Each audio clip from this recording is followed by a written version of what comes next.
Here's my plan to deadlift 500 pounds. Step 1, do it. End of video. In all seriousness, this is going to be very individual to myself. Maybe if the way I've trained through the years sounds similar to the way you've trained, this video might be applicable. Like I said, it's very personalized, so it might not apply to you. But here's the plan. We got to go over the history of the lifting of Brison. I basically have always really just focused on the barbell movements. Started off in a commercial gym, lifted there for about a year, and that's when I moved over to like a hardcore CrossFit gym, powerlifting gym. So of course, it being a powerlifting centric gym, very much did focus on the barbell movements. At the time, they didn't have a whole lot of machines. Somewhere along the way, after being there for about another year, I got really into rock climbing. So I quit my powerlifting gym, joined the rock climbing gym, and they did have a weight room, but like I said, I got really into rock climbing. So I didn't lift for, I don't know, about a year. I was just exclusively climbing. And then that thing happened in the year 2020. And your boy got really fat.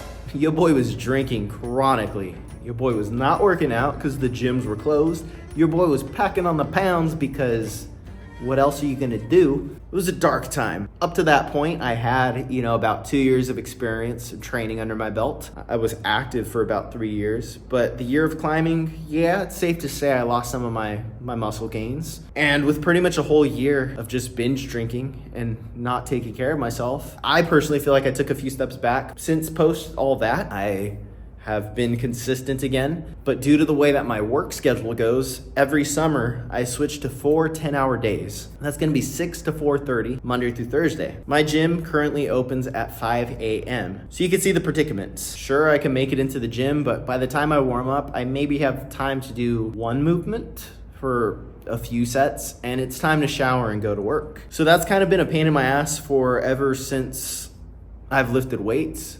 It's just hard to get in any type of consistency in the summer. Well, as of last year, I decided to bite the bullet. I said sleep is for the weak, and I've been waking up at 3:30 on work days to come work out. I work for a school district, so I use the weight rooms at some of the high schools. Other than the fact that I'm not recovering as well as I would like, I'm at least able to keep up the consistency. That being said, I have access to a little bit different equipment over here at these sites, namely in the form of machines. So one of the first things I'm doing to help my body get to the point where I could deadlift 500 pounds is I'm really utilizing these leg machines while I have access to them. Some of you're probably doing these all the time, like your leg extensions, your leg curls. I try to do variations of that with the cable machine at my gym, but it's just not the same as actually having the actual machine. So yeah, I'm just trying to progressive overload these movements, trying to build a little bit of extra mass with them while I have access to them for the next 8 weeks. In 8 weeks, not a whole lot of time, I know. But to go along with that, since like I said, I'm waking up earlier, my window to work out is a little bit shorter, I'm really focusing on variations that allow me to get more out of less weight. And the main one, due to a weakness that I've identified with my lifting,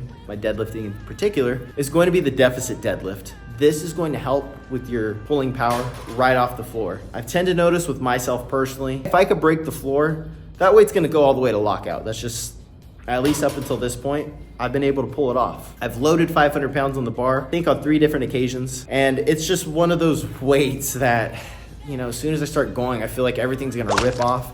And maybe that's due to the fact that it's 500 freaking pounds, but I've never been able to break the floor. And that's why we're deficit deadlifting, to try to build some strength from this more exaggerated position. That way, when I go back to a standard conventional pull, it's gonna almost seem like a rack pull, or closer to that than an actual conventional deadlift. And speaking of rack pulls, I have loaded up 500 pounds onto the rack pull. It was about at my knee, and I was able to pull that up and lock it out. So I have experienced that weight, but man, pulling from your knee is a lot different from pulling from the ground. So we got to build that base a little bit more. And that's also where the front squat comes in. I'm at the point with the squats where waking up at 3:30 in the morning, coming in, warming up all the way just to do a low bar squat, 300 plus pounds. I'm not gonna lie, that's not really my jam. I'm not feeling it. It's possible, but at this phase of my lifting, I decided, hey, let's focus on that front squat. I always make sure to wear a belt so that way my core is not a limiting factor. And this allows me to stay more upright and really put a lot of the stimulus into my quads, because I think that's a big part of what I'm lacking. Is I've always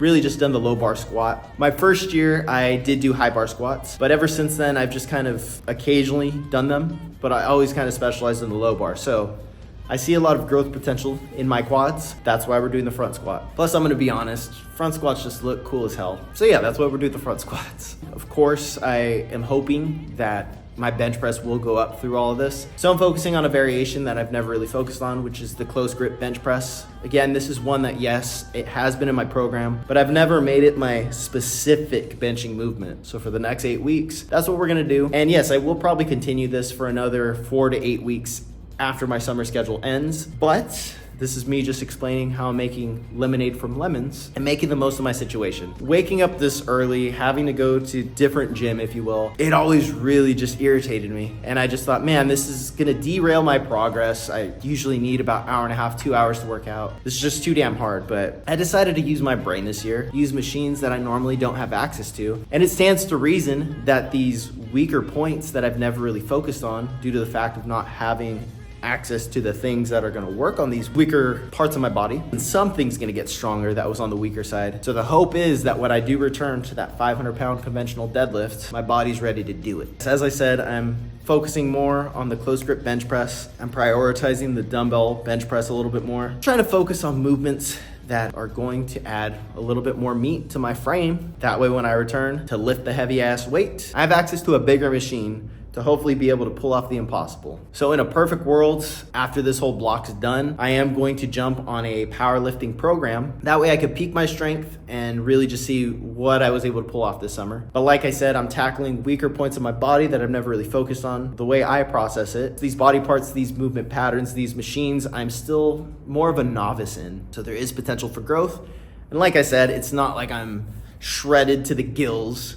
I've got some excess body fat on my body. The idea is I've got that extra bulk on my frame already. Is it optimal? No, probably not. But I'm not starving myself. I am eating enough. I'm not tracking, but I have a good idea of hitting my protein goals for the day. And I'm just going by feel. If at the end of the day I had a long work day, I don't care. I'm not gonna be shy to take second servings of dinner, but just pairing it all together, the consistency, the good enough nutrition, targeting my weak point movement patterns. The idea is that, yeah, after about 12 weeks of this or so, hop on that powerlifting centric program. I will continue at that point to lean bulk, and maybe we'll pull off what's been impossible for me. At the end of it, I know I titled the video how I intend to pull 500 pounds on the deadlift. I was 10 pounds shy of the 405 squat, so it'd be nice to see that one finally go down. In my last prep period, I was able to bench press 285, adding 15 pounds to my bench press. That's steep, but it would be nice to at least hit 300. I guess if you want the TLDR version of this, and it's really gonna be for any movement that you're trying to bring up or any body part that you're trying to bring up, focus on a variation that you've never really done before because you have a little bit more gains to milk out of that.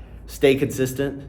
Do all the things you need to do, the basics, your nutrition, your sleep, your consistency, progressive overload, intelligent programming. And then once this whole phase is over, that's when we go jump into the strength-specific training. I hope you found this video helpful, tailor-made from me, but maybe you could steal some of the concepts, apply it to your training, and increase your overhead press over the next 6 months to a year. Who knows? Whatever it is, bro, just hack at it. Get a little creative. If you found this helpful, please give it a share, give it a like. Above all, stay consistent, try hard, do better, and happy lifting.